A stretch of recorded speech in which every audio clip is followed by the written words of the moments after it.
This is my genuine advice for anyone chasing financial independence, and it's shaped by real-life experience, not theory. When I was in school, I wasn't exactly seen as someone with a bright future. One teacher even labeled me a lost cause. That stuck with me. At 16, I dropped out and started working as a carpenter's apprentice, earning just $2 an hour, making wooden trash bins. It barely covered my basic needs. Every day felt identical. Wake up, work, repeat. I wasn't moving forward. It felt like running endlessly in place. And deep down, I knew that if nothing changed, my future would look exactly like the people around me. Tired, stuck, and unfulfilled. But I wanted something different. I wanted control over my time. I didn't want my life dictated by a boss or a paycheck. So I made a decision. I needed a plan. Over time, I built that plan. And by my 20s, I reached millionaire status and achieved financial freedom. Now, one of the most common questions I get is it still possible to become financially free today? The answer is simple: yes. By the end of this video, my goal is to give you a clear, practical roadmap so you can start moving toward financial freedom as fast as possible. Let's start with step 1. Define your freedom number. This is the amount of money you need invested so that it can generate enough passive income to cover your lifestyle without you ever needing to work again. We'll dive deeper into investing shortly, but first, you need clarity on your personal number. And here's the key: there's no universal answer. Financial freedom looks different for everyone. So begin by setting your personal baseline. Ask yourself, what kind of life do you actually want? Maybe it includes frequent travel, a luxury car, a big house, or even private jets. Just remember, the more expensive your lifestyle, the longer and harder the journey becomes. Personally, I chose a different approach. Instead of chasing luxury, I prioritized freedom. I decided early on to upgrade my lifestyle gradually, just a little each year, without losing control. Now, let's break things down. Think about the main areas of your life and estimate what it would cost you to live comfortably. I'll use some general examples based on what many people in their 20s aim for, but you should adjust everything to fit your own goals. Grab a pen and paper for this. First, housing. For many people in their 20s, living in a city or just outside it is ideal. In a place like Miami, for example, a one-bedroom apartment might cost around $30,000 per year. In cities like London, prices can be quite similar. Next, your car. A popular dream car is something like a Porsche 911, so let's use that as a benchmark. When you factor in fuel, insurance, and maintenance, the yearly cost can climb significantly, roughly around $24,000 or more in total. Then comes travel. Studies show that younger generations today value experiences more than ever, especially travel. Compared to older generations, they're far more willing to spend money exploring the world. Vacations used to feel like a luxury, but today the ideal balance for many people is around 3 trips a year. If you plan 3 moderately priced trips, you're looking at roughly $5,000 annually. And if you're traveling with a partner, you can expect that number to double. Next, let's talk about the less exciting stuff: your essential bills. If you're living in a one-bedroom apartment in a city, your utilities, like electricity, heating, water, and internet, might come to around $3,000 per year. Then comes food. Assuming you're balancing cooking at home with eating out occasionally, a reasonable estimate would be about $5,000 annually. Now for health insurance. In some countries, this isn't a major concern, but in places like the US, a mid-range plan could cost around $2,500 per year. Lastly, we have lifestyle spending. Things like your gym membership, social outings, and spontaneous expenses. A practical yearly budget here might be around $4,000. Once you've listed all these categories, add everything together to calculate your total annual cost of living your ideal lifestyle. In this example, it comes out to about $75,325 per year. Now, here's where things get interesting.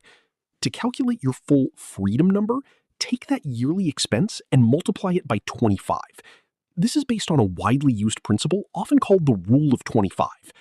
The idea behind it is simple. It estimates how much money you need invested so you can withdraw a steady income every year. without running out. So if we multiply $75,325 by 25, we get approximately $1.88 million. Think of it like owning an asset that keeps producing income for you, like something that generates just enough cash each year to support your lifestyle. As long as you only use the income and not the main amount, it can continue to sustain you indefinitely. This approach typically assumes an annual return of around 4% or more. While nothing in investing is guaranteed, historically, the S&P 500 has delivered strong long-term returns.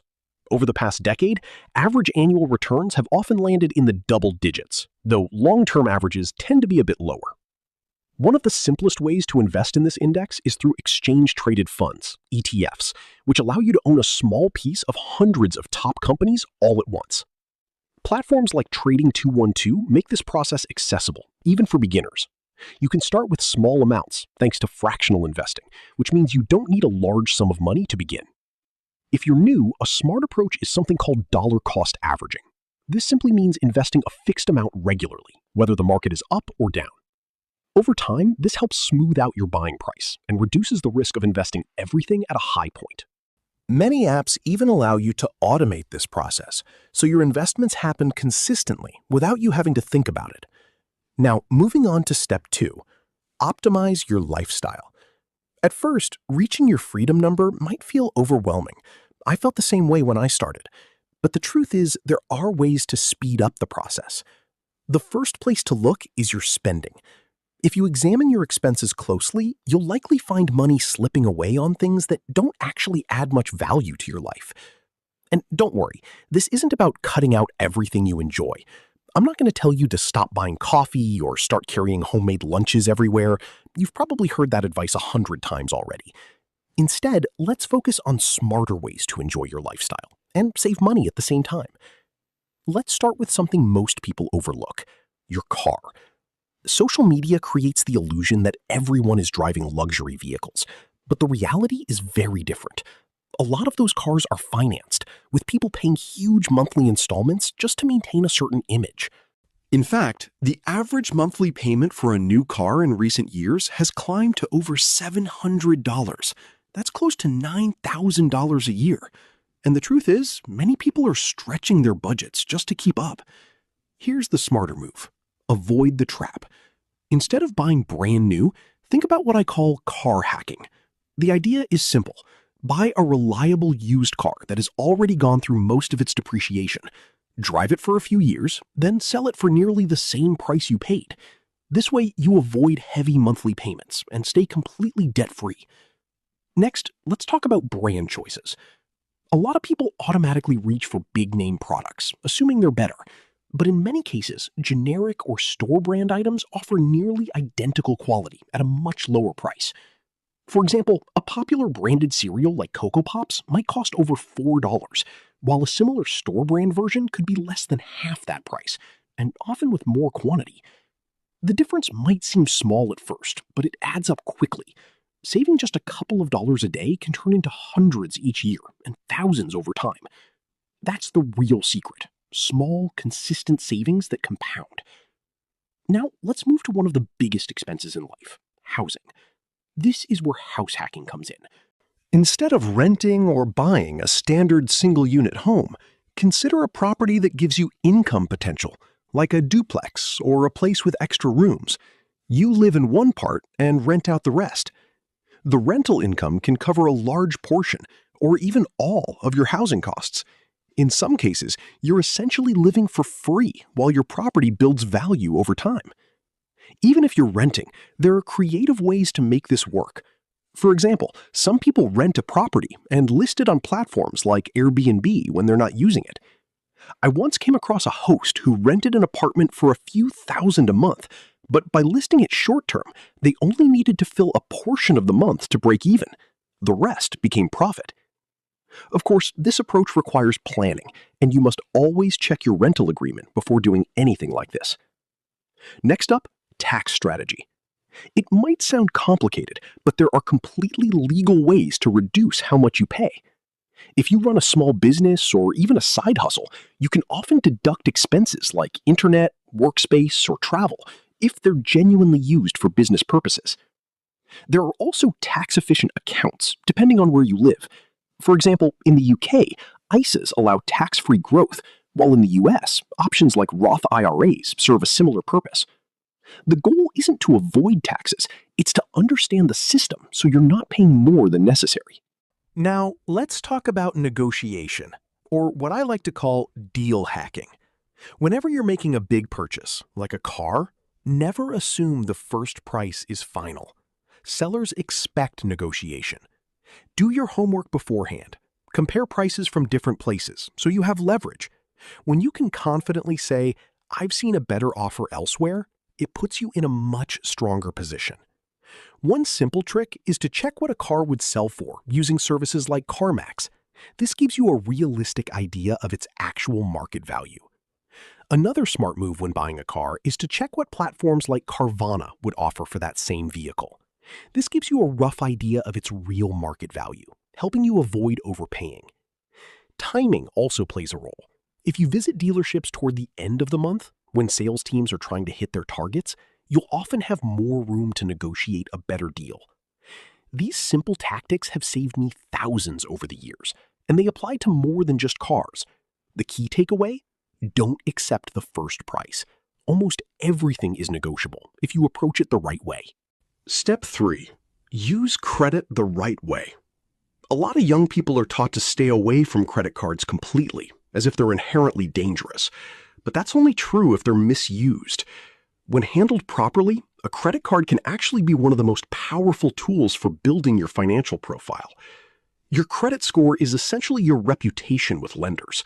A strong score gives you access to better financial opportunities, especially when it comes to loans. For example, if you plan to buy a home in your late 20s and you've built a solid credit history, you're far more likely to qualify for a lower interest rate. That can save you a huge amount of money over time. On the flip side, ignoring your credit can lead to higher rates or even rejection. So instead of avoiding credit cards, use them strategically. Keep your spending controlled and always pay off the balance in full each month.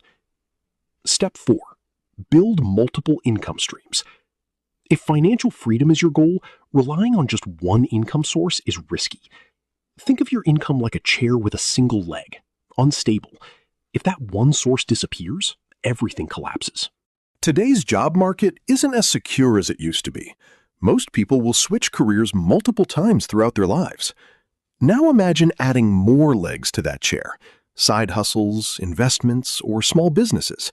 Suddenly, your financial situation becomes much more stable. A good starting point is to build something around skills you already have. That way, you're not starting from zero. There are countless options: freelancing, online businesses, affiliate marketing, or even simple local services. What really matters is the value you provide. The more useful your skills are to others, the more income potential you have. And about those common excuses, "I don't have time, I don't have money, I don't know where to start," they don't hold up under scrutiny. There are 168 hours in a week. After work, sleep, commuting, and daily routines, most people still have dozens of hours left. So if time is the issue, it's more about priorities than availability. Step 5. Understand the real purpose of money. Here's where the mindset shift happens. People at different financial levels tend to see money in very different ways. Some see it purely as a tool for paying bills and covering daily expenses. Others use it to maintain a certain lifestyle, often relying on loans to upgrade their homes, cars, or image. But those who build real wealth tend to see money differently. For them, money is a tool for growth. It's something you use to create more opportunities and generate more income, not just something you spend. So once you start earning beyond your basic needs, whether through a job or additional income streams, the next step isn't upgrading your lifestyle. That's the trap. Instead, focus on reinvesting. Think about how your money can start working for you, rather than constantly working for money. This is where money starts becoming more than just something you earn. It becomes a tool you use. At this stage, your focus shifts toward building income streams that don't rely entirely on your time.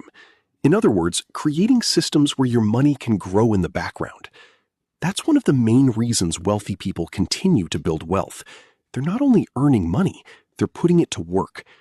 Now, let's be clear. No income is completely hands-off. Everything requires some level of effort or management. But with the right approach, you can reach a point where your investments start doing most of the heavy lifting. I remember a time when I was maxed out. I was flipping cars after work, putting in hours at the shop on weekends, and even tutoring on Sundays. Eventually, I hit a ceiling. I simply couldn't trade more time for money. That's when it clicked. I needed to shift from earning actively to growing passively. One of the easiest places to begin is the stock market. As mentioned earlier, platforms like Trading 212 make it possible to start with very small amounts and even practice without risking real money. Personally, a large portion of my investments goes into funds that track the S&P 500, which has historically shown strong long-term growth. Now, let's touch on crypto. This space is very different. It's easy to get started and has the potential for rapid gains, but it also comes with significantly higher risk. Assets like Bitcoin and Ethereum are among the more established options, and some investors allocate a small portion of their portfolio to them. Personally, I treat crypto as a high-risk bet, something that could perform well, but also something I'm fully prepared to lose. Then there's real estate. For many, this is one of the most powerful long-term wealth builders. It does require more capital up front, but it opens the door to strategies like rental income or the house hacking approach we discussed earlier. Over time, properties can generate consistent cash flow while also increasing in value. If you want a step-by-step breakdown on how to actually set up your investment account and get started, I've covered that separately. But before you jump to that, make sure you're subscribed if your goal is to build real, lasting wealth. I'll see you in the next one.